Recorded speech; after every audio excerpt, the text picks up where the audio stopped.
Hello guys and welcome back to best car pics.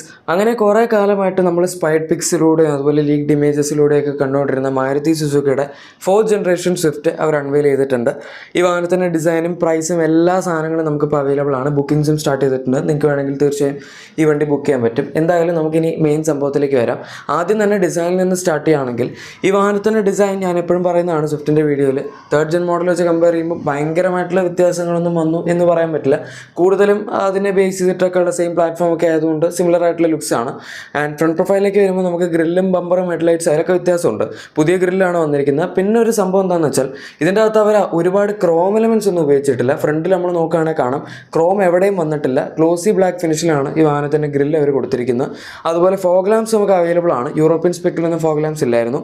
പക്ഷേ അതുകൊണ്ട് തന്നെ അവർ ഇതിൻ്റെ ബമ്പർ ഒന്ന് റീഡിസൈൻ ചെയ്തിട്ടുണ്ട്. പിന്നെ താഴത്ത് നമുക്ക് സ്കിഡ് പ്ലേറ്റ്സ് പോലത്തെ സംഭവമുണ്ട്. സിൽവർ എലമെൻറ്റ്സ് ഒന്നും അതിൻ്റെ അകത്ത് കൊടുത്തിട്ടില്ല. അതുപോലെ തന്നെ നമുക്ക് ഇതിൻ്റെ അകത്ത് head lamps LED head lamps ആണ് കൊടുത്തിരിക്കുന്നത്. പ്രൊജക്ടർ സെറ്റപ്പിലാണ് വരുന്നത്. പിന്നെ DRLs കൊടുത്തിട്ടുണ്ട് L ഷേപ്പ് പോലെ. അതിൻ്റെ തൊട്ട് താഴത്ത് നമുക്ക് ഹാലജൻ സൈഡ് ടേൺ ഇൻഡിക്കേറ്റേഴ്സ് ആണ് കൊടുത്തിരുന്നത്. ഈ DRLസിൻ്റെ അകത്ത് ഇൻറ്റഗ്രേറ്റ് ചെയ്ത സൈഡ് ടേൺ ഇൻഡിക്കേറ്റേഴ്സ് കൊടുത്തിരുന്നെങ്കിൽ ലുക്ക് ആയേനെ. പക്ഷേ എന്തായാലും അത് ചെയ്തിട്ടില്ല. പിന്നെ സുസുക്കിയുടെ ലോഗോ അവർ ഗ്രില്ലിലല്ല അതിൻ്റെ തൊട്ട് മുകളിലാണ് കൊടുത്തിരിക്കുന്നത്. പിന്നെ സൈഡ് പ്രൊഫൈലിലേക്ക് വരികയാണെങ്കിൽ പ്ലാറ്റ്ഫോം ചേഞ്ച് ഒന്നും ഇല്ല. ഹാർടെക് പ്ലാറ്റ്ഫോം ആണ് എങ്കിൽ പോലും കുറച്ചൊക്കെ വ്യത്യാസങ്ങളിവിടെ പറയാനുണ്ട്. പ്രത്യേകിച്ച് ആ ഒരു ഡോറിൻ്റെ ഒക്കെ ഡിസൈൻ നോക്കുകയാണെങ്കിൽ ചെറിയ രീതിയിൽ വ്യത്യാസം വന്നിട്ടുണ്ട്. മൊത്തത്തിലുള്ള പ്രൊപ്പോർഷൻസിൽ കുറച്ച് വ്യത്യാസങ്ങളേ ഉള്ളൂ എന്ന് പറയാം. ഓൾമോസ്റ്റ് സെയിം ആണ്. പക്ഷേ എന്നാലും നമുക്ക് ആ ഒരു ബാക്കിലത്തെ ഡോർ ഇപ്പോൾ 3rd ജെൻ എടുക്കുകയാണെങ്കിൽ അതിൻ്റെ അകത്ത് ഒരു പില്ലറിലേക്ക് ഈ വാഹനത്തിന് ഡോർ ഹാൻഡിൽസിൻ്റെ ഒരു പ്ലേസ്മെൻറ്റ് മാറ്റിയിട്ടുണ്ടായിരുന്നു. ബാക്കി 1st ജെനിലോ 2nd ജെനിലോ ഒക്കെ നമുക്ക് സാധാരണ കൺവെൻഷണൽ പ്ലേസിൽ തന്നെയായിരുന്നു ഉണ്ടായിരുന്നത്. ഈ 4th ജനറേഷൻ മോഡലിൽ അവരത് വീണ്ടും നമുക്ക് ആ ഒരു സാധാരണ പൊസിഷൻ എവിടെയാണോ അവിടെ തന്നെയാണ് ബാക്കിലത്തെ ഡോർ ഹാൻഡിൽസ് കൊടുത്തിരിക്കുന്നത്. അതിപ്പം ഒരു അപ്ഗ്രേഡോ ഡൗൺഗ്രേഡോ അത് നിങ്ങളുടെ സ്വന്തം താല്പര്യമാണ്. മറ്റത് കുറച്ച് എർഗണോമിക് പ്രശ്നങ്ങളുണ്ടായിരുന്നു. പെട്ടെന്ന് കയറുന്ന സമയത്ത് ആർക്കും അയ്യോ ഡോർ ഹാൻഡിൽ എവിടെയാണെന്ന് അറിയില്ല, അങ്ങനത്തെ സംഭവങ്ങളൊക്കെ. അത് ഇതിൻ്റെ അകത്ത് മാത്രമല്ല ബീറ്റിലും അതുപോലെ KUVയിലും അങ്ങനെ കുറച്ച് വണ്ടികളൊക്കെ ഉണ്ടായിരുന്നു. പിന്നെ മറ്റൊരു വ്യത്യാസം വരുന്ന അലോയ് വീൽസിൻ്റെ കാര്യത്തിലാണ്. പക്ഷേ ഞാൻ പേഴ്സണലി ഈ ഒരു ഏരിയയിൽ കുറച്ച് ഡിസപ്പോയിൻറ്റഡ് ആണ്. കാരണം നമ്മളിപ്പോൾ Gen 1 Gen 2 സ്വിഫ്റ്റ് എടുക്കുകയാണെങ്കിൽ 14 ഇഞ്ചൊക്കെ കിട്ടിയിരുന്നു. അതുപോലെ Gen 3ലേക്ക് വന്നപ്പോഴേക്കും അവർ 15 ആക്കി. അപ്പോൾ Gen 4ലേക്ക് വരുമ്പോൾ സ്വാഭാവികമായും 16 ഇഞ്ച് ആക്കേണ്ടതായിരുന്നു. വണ്ടിയുടെ സ്റ്റാൻസ് ഒക്കെ കുറച്ചുകൂടെ നന്നായിട്ട് ഇമ്പ്രൂവ് ആയതിനെ. അതുപോലെ ഹാൻഡ്ലിംഗ് കുറച്ചുകൂടെ ബെറ്റർ ആയതിനെ. പക്ഷേ അവരിപ്പോഴും 15 ഇഞ്ചിൽ തന്നെയാണ് പിടിച്ചു പോയിരിക്കുന്നത്. സംഭവം ഡ്യുവൽ ടോണൊക്കെയാണ്, കാണാൻ വലിയ കുഴപ്പമൊന്നുമില്ല. പക്ഷേ എന്നാലും അത്യാവശ്യം ഹൈ പ്രൊഫൈൽ ആയിട്ടുള്ള ടയേഴ്സാണ്. 65 ആണ് ടയർ പ്രൊഫൈൽ വരുന്നത്. പിന്നെ 185 ആണ് ക്രോസ് സെക്ഷൻ. 15 ഇഞ്ച് വീൽസ് ആണ്. അതൊന്ന് 16 കൊടുത്തിരുന്നെങ്കിൽ എന്നാണ് എനിക്ക് തോന്നിയത്. പക്ഷേ അവർ കൊടുത്തിട്ടില്ല. ബലേനോയിലൊക്കെ നമുക്ക് 16 ഇഞ്ച് അവൈലബിൾ ആണ്. ഫ്രോങ്സിലും ഉണ്ട്. സ്വിഫ്റ്റിൽ മാത്രമാണ് ഇപ്പോഴും ഒരു 15 ഇഞ്ച് ഈ ഒരു പ്രൈസ് പോയിന്റിൽ കൊടുക്കുന്നത്.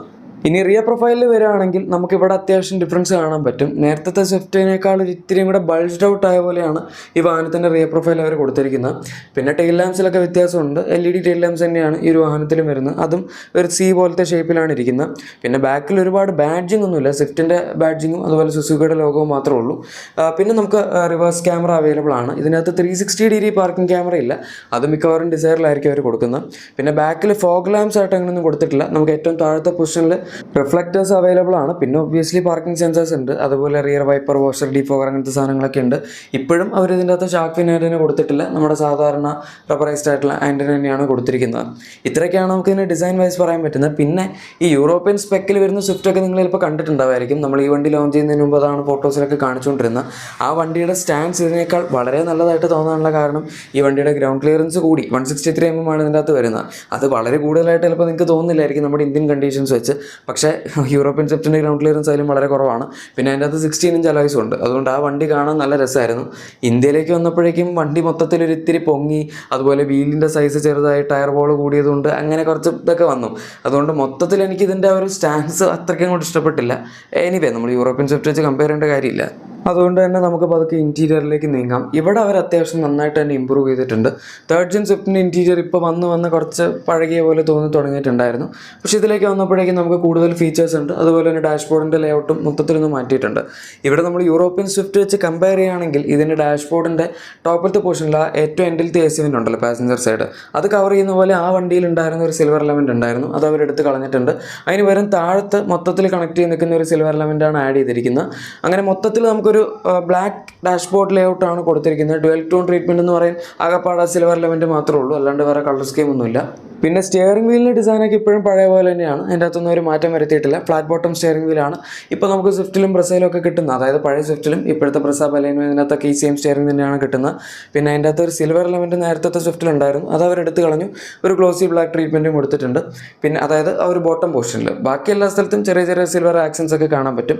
ലെതർ റാപ്ഡ് സ്റ്റിയറിംഗ് വീലാണ്. ലെഫ്റ്റ് സൈഡിൽ നമ്മുടെ ഓഡിയോ കൺട്രോൾസും സംഭവങ്ങളൊക്കെ അവൈലബിൾ ആണ്. റൈറ്റ് സൈഡിൽ ക്രൂസ് കൺട്രോളിൻ്റെ സ്വിച്ച് അവൈലബിൾ ആണ്. ഈ ക്രൂസ് കൺട്രോൾ നമുക്ക് നേരത്തെ സ്വിഫ്റ്റിലുണ്ടായിരുന്നു. 2021 വന്ന ഫേസ് ലിഫ്റ്റ് പോലെ അവരത് കൊടുക്കുന്നുണ്ട്. പിന്നെ ഇൻസ്ട്രുമെൻറ്റ് ക്ലസ്റ്റർ അതും അപ്ഡേറ്റ് ആയിട്ടെന്ന് പറയാം, പക്ഷേ നമുക്കിപ്പോൾ ബലേനോയിലൊക്കെ കിട്ടുന്ന അതേ ഒരു ക്ലസ്റ്റർ തന്നെയാണ് ഇതിൻ്റെ അകത്തും വരുന്നത്. മൾട്ടി കളർ TFT ഡിസ്പ്ലേ ഉള്ള 4.2 ഇഞ്ച് സൈസ് വരുന്നൊരു MID ആണ് കൊടുത്തിരിക്കുന്നത്. ബാക്കി നമുക്ക് അനലോഗാണ്, അതായത് ലെഫ്റ്റ് സൈഡിൽ ടാക്കോമീറ്റർ, റൈറ്റ് സൈഡിൽ സ്പീഡോമീറ്റർ അങ്ങനെയൊക്കെ ഉണ്ട്. പിന്നെ ഇൻഫോടൈം സിസ്റ്റത്തിലേക്ക് വരികയാണെങ്കിൽ നേരത്തെ സ്വിഫ്റ്റിൽ 7 ഇഞ്ചായിരുന്നു ഉണ്ടായിരുന്നത്. ഈ വണ്ടിയിലേക്ക് വരുമ്പോഴേക്കും 9 ഇഞ്ചസിൻ്റെ സ്മാർട്ട് പ്ലേ പ്രോ പ്ലസ് എന്നവർ പറയുന്ന ഇൻഫോടൈം സിസ്റ്റമാണ് കൊടുത്തിരിക്കുന്നത്. ഇപ്പോൾ സുസുക്കിയുടെ ഫ്ലാഗ്ഷിപ്പ് വണ്ടി എടുത്താലും നമുക്ക് ഇന്ത്യയിൽ ഈ ഒരു സെയിം ഇൻഫോടൈം സിസ്റ്റം തന്നെയാണ് കിട്ടുന്നത്. അതുകൊണ്ട് ആ ഒരു ഏരിയയിൽ നോക്കിക്കഴിഞ്ഞാൽ വലിയ കുഴപ്പമില്ല. പക്ഷേ പ്രശ്നം എന്താണെന്ന് വെച്ചാൽ ഇതിൻ്റെ ലെഫ്റ്റിലും റൈറ്റ് സൈഡിലായിട്ട് നല്ല വലിയ ബെസൽസ് ആണ് കൊടുത്തിരിക്കുന്നത്. അതൊരു ഇത്തിരിയും കൂടെ ചെറുതാക്കി ഫ്രെയിം കറക്റ്റ് സൈസ് ആക്കിയിരുന്നെങ്കിൽ കാണാൻ നമുക്ക് ഒരു നല്ലൊരു ലുക്ക് വന്നേനെ. ഇതിപ്പോൾ ഒരു ഭയങ്കര വലുതായിട്ട് കാണിക്കാനാണ് അത്രയും വലിയ ഒരു ഫ്രെയിം കൊടുത്തിട്ട് അത്രയും ചക്ക ബെസലാക്കി വെച്ചിരിക്കുന്നത്. എനിവേ അതൊക്കെ അവരുടെ ഇഷ്ടം. പിന്നെ നമുക്ക് ഇതിൻ്റെ അകത്ത് ഓട്ടോ AC അവൈലബിൾ ആണ്. അതിൻ്റെ ഒരു കൺട്രോൾ പാനൽ മാറി ബലേനോയിലൊക്കെ വന്ന ഒരു സെയിം സംഭവമായിട്ടുണ്ട്. ഇൻട്രസ്റ്റിംഗ് സംഭവം എന്താണെന്ന് വെച്ചാൽ നമുക്ക് ഇതിൻ്റെ അകത്ത് ബേസ് മോഡൽ പോലെ തന്നെ ഇനി ഓട്ടോ AC അവൈലബിൾ ആയിരിക്കും. അത് ഈ ഒരു പ്രൈസ് പോയിന്റിൽ അങ്ങനെ കിട്ടാത്ത സംഭവമാണ്, നന്നായി. പിന്നെ താഴേക്ക് വരികയാണെങ്കിൽ ചാർജിങ്ങിൻ്റെ കേസിൽ ഇതിൻ്റെ അകത്ത് ഇഷ്ടംപോലെ ഓപ്ഷൻസ് ഉണ്ട്. നമുക്ക് വയർലെസ് ചാർജിങ് അവൈലബിൾ ആണ്. അത് ഈ സെഗ്മെൻറ്റിൽ പുതിയൊരു ഫീച്ചറല്ല, ഗ്രാൻഡ് റൈറ്റ് ന്യൂസിൽ പണ്ടേ വന്നതാണ്. ബട്ട് എനിവേ ഇതിൻ്റെ അകത്തും കൊടുത്തിട്ടുണ്ട്. പിന്നെ നമുക്ക് USB ചാർജിങ് സോക്കറ്റ് പോലത്തെ ഒരു സംഭവം അവൈലബിൾ ആണ്. അതുപോലെ 12 വോട്ടിൻ്റെ സോക്കറ്റ് ഉണ്ട്. ഇനി തൊട്ട് ബാക്കിലേക്ക്, അതായത് നമ്മുടെ ആ ഒരു ഹാൻഡ് ബ്രേക്കിൻ്റെ ബാക്കിലേക്ക് പോകുകയാണെങ്കിൽ അവിടെ 2 ഫാസ്റ്റ് ചാർജിങ് USB പോർട്ടുകളും കൊടുത്തിട്ടുണ്ട്. അതുകൊണ്ട് ആ ഒരു ആസ്പെക്റ്റിൽ വേറെ പ്രശ്നമൊന്നും പറയാനില്ല. അതുപോലെ സീറ്റ്സിൻ്റെ ഡിസൈനിലേക്ക് വരികയാണെങ്കിൽ നേരത്തെ സ്വിഫ്റ്റിൽ ഉണ്ടായിരുന്ന അത്യാവശ്യം കംഫർട്ടബിൾ ആയിട്ടുള്ള സീറ്റ്സ് ആയിരുന്നു. ഇതിപ്പോൾ നമുക്ക് ഏകദേശം ബലേനോയിലൊക്കെ കിട്ടുന്ന പോലത്തെ ഒരു സീറ്റ്സ് ആണ് അവർ ഇതിനകത്ത് കൊടുത്തിരിക്കുന്നത്.